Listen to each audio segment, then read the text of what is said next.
president has been very clear that he is going to take the action necessary to secure the city of Washington for the people who live here, for all the American people and all who visit here. It's our capital city.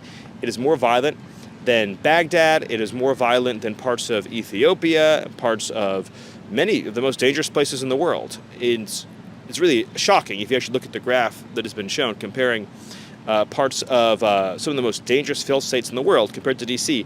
D.C. is more violent, and so he's going to do what's necessary to make sure our nation's capital is safe for all Americans. As you know by now, Donald Trump's takeover of D.C. under the guise of cracking down on crime is a test case for how similar tactics could be deployed across the country, with these patently ridiculous claims from Stephen Miller prompting this reaction from Navy veteran Chris Farrell. Excuse me, Mr. Clean, you urinal cake? Have you ever been to Baghdad? Because I have. Let me ask you a question. When is the last time you've seen a rocket strike in D.C.? When is the last time you found an IED inside of a dead dog on the side of the road in Washington, D.C.? When's the last time you've seen a bomber run into a convenience store and level the place? Probably never, because Washington, D.C. is not the most dangerous place in the world. And for you to compare it to the actual most dangerous places in the world is disgraceful, and you're taking away from all the victims and the people who have to live in that nightmarish bowl on a daily basis. I'm so tired of this guy and this administration, but this guy in particular, him. It's not only appropriate but necessary to have this kind of visceral reaction when you hear something so blatantly detached from reality. The fact that Miller chooses to specifically mention cities like Baghdad and Ethiopia is not an accident.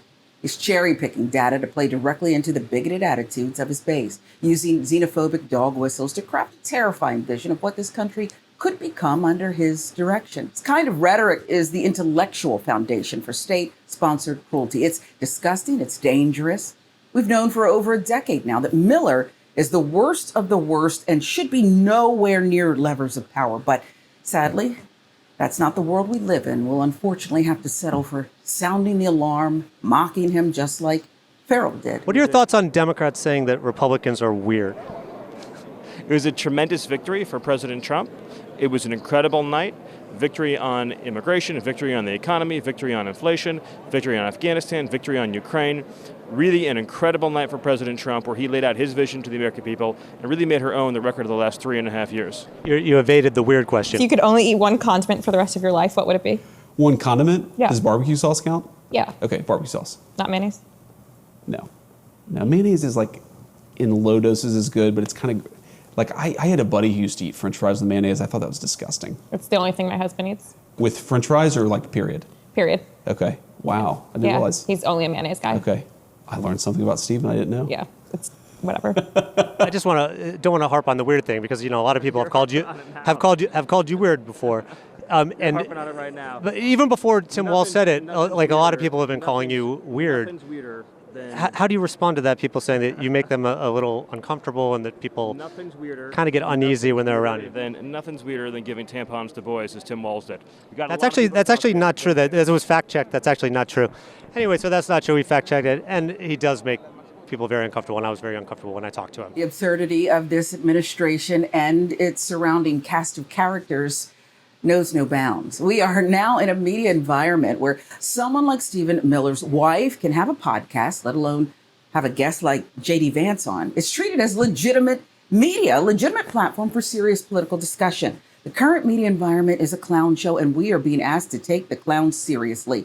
And speaking of family members of the political elite weighing in on Stephen Miller, recall this MSNBC hit from Trump's niece, Mary Trump, a year before he was elected president again, and then this podcast appearance from just days ago. This is one of the things I most resent about the fact that Donald Trump was elevated to the Oval Office.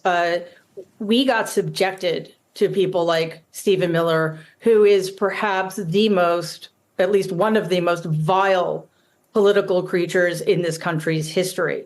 The fact that he is allowed to continue to spout this despicable rhetoric is a stain on our ability to punish people for their crimes. The fact that he was never held accountable for what he did in terms of putting children in cages after kidnapping them from their parents. Stephen Miller will stop like Donald, stop at nothing to get his agenda passed. And it's not about ideology for either one of them. It's about power. I'm deeply, deeply alarmed by it, as we all should be.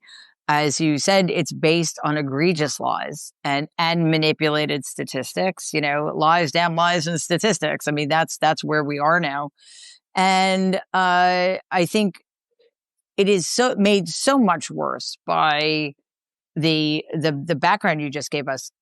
How is it that Democrats are soft on crime when it is Republicans who are led by one of the most prolific criminals in American history and somebody who has been found to be an adjudicated rapist, was convicted on 34 felony counts, and because of a corrupt rigged system and the fascist Republican Party has gotten away with all of it, and now has the audacity to claim that the real criminals are the black and brown people in big liberal cities. It's grotesque. The argument needs to be made that the Republican Party and right-wing politics in general are not just about policy or ideology. At their core, they are all about control and wanting to have absolute power over certain groups of people. We're simply seeing the logical end of their policies in action. They want to control who's allowed to vote, who's allowed to love, who is allowed to live in this country. And Stephen Miller is the one who has taken their xenophobic, authoritarian vision and turned it into a tangible government policy. This is a common sense, rational decision. I would like D.C., Harris, to be a test case for whether we can go into other cities where far too many people are being murdered and help to drive down the violent crime rate there as well. So I think what's scary to the Dems is not the military. It's the fact that they know this is going to work. Yep. And that it's already working, just like deportation. What are they going to do? And if it works there, think about all the other cities, Chicago, Baltimore, D.C. All of a sudden, you could see a change. And the charlatans who are in charge, you know, they're not going to be able to keep padding their nest and stay in power. The Attorney General's in charge. But if you can't figure that out, maybe that's a sign you can't handle crime either. One of many reasons why D.C. and so many other blue cities are a complete and utter disaster, which is why, mark my words, the president is only using D.C. as the opening salvo. I bet he's coming for L.A. and Detroit, San Fran, New York, especially with a socialist likely to be that city's next mayor. The messaging across all of these right-wing media outlets, politicians, appointed officials is consistent. While the delivery and the specific words may differ slightly, their goal is the same: manufacturing consent to see things like this happening in other cities across the country. They're laying the groundwork for a future where a radical ethno-nationalist ideology is put into practice, where the dismantling of democratic norms is not only accepted, but it is celebrated. The time for politeness, that's gone. The time for quietly standing by as these people normalize fascism, over.